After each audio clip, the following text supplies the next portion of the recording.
Over the weekend, a devastating 7.8 magnitude earthquake struck Nepal and the surrounding countries, and currently the death toll is at over 4,000 with an additional more than 7,000 injuries. Now, most of those fatalities are within Nepal in the cities of Katmandu and other Nepali cities.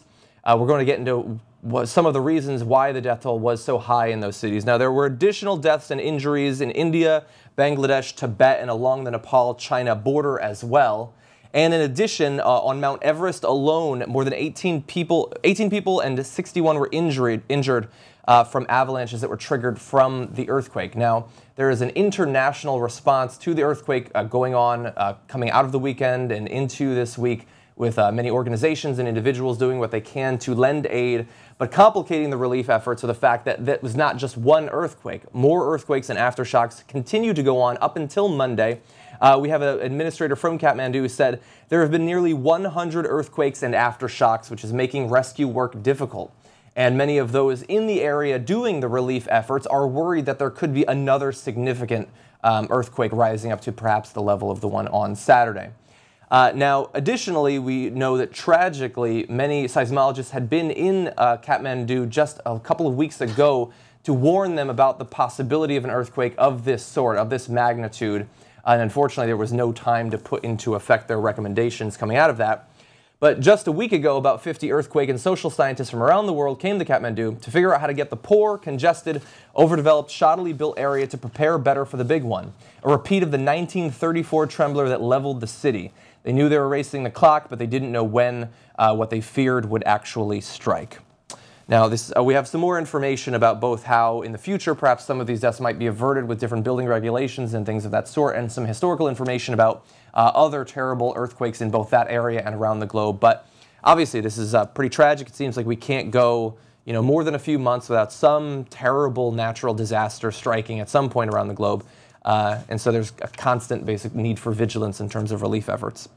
So they're talking about it's a horrible tragedy, John. Well, here's what I'm not a seismologist or anything with the ologist at the end. And, nor am I. But I'm looking at the deadliest earthquake since 1970. This isn't even coming close, yet it's such a... Now, currently, yes, the number of deaths is far lower. But we do know that there's a chance that more and more fatalities will be reported in Nepal and the surrounding countries. There's something like a 50% chance that the deaths will rise above 10,000. But yes, there have been far more deadly earthquakes, of course. Even recently, I mean, Haiti, that's absolutely devastating, and that was just a few years ago. Yes. So in Haiti, first of all, I didn't realize how many people had died in Haiti. Did you realize there was almost a 250,000 people? No, I did not.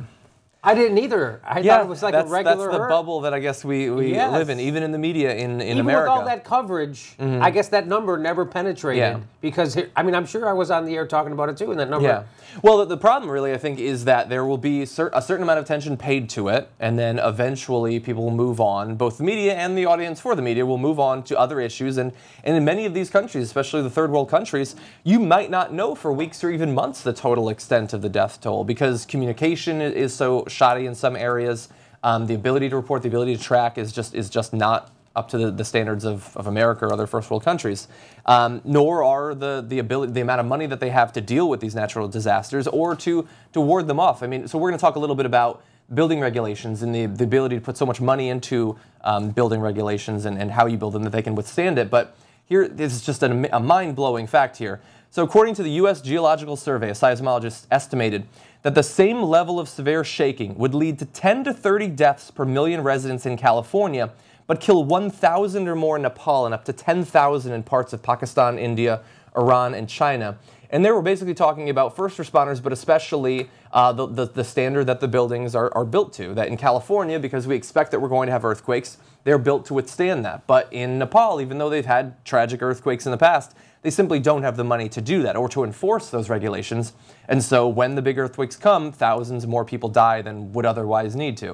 And it's a difficult situation because you need to protect against this in many different countries. I mean, we showed you right there that there are other countries in the region that are far worse off than Nepal specifically. But how do you safeguard populations rising to the hundreds of millions or over 1 billion in India alone? I don't know how you deal with that situation. Well, that was, when you talk about the irony or the ironic timing of the 50 earthquake scientists who went to Katmandu to try to figure out what to do about this just last Saturday, and nobody, they were overwhelmed by the scope of what, they didn't know where to start. Yeah. And where do you start to try to get this place ready for an earthquake? How do you renovate tens of thousands of buildings, potentially? Yeah. I don't know how you do that. You do that over decades is how you do it. I guess you do it slowly. You start small, and then maybe in 30 years you're somewhere close to being ready. Unfortunately, they weren't ever ready for this. But this is, part of, but you have building regulations in America for earthquake standards in California, and that really hurts business. That's what they would say at times. Yeah, it's actually sort of one of the outcomes of these natural disasters. Is it does, if you take time to think about it, it reinforces that yes, these government regulations, they're actually a matter of life and death in many situations. I mean, we sort of know that on some level when it comes to food and water standards and things like that. But especially when it comes to earthquakes, the ability to withstand hurricanes, tornadoes, like the building standards are incredibly important, and they can turn it from a situation of a few people dying, or on the other hand, thousands. And that can happen in America as well.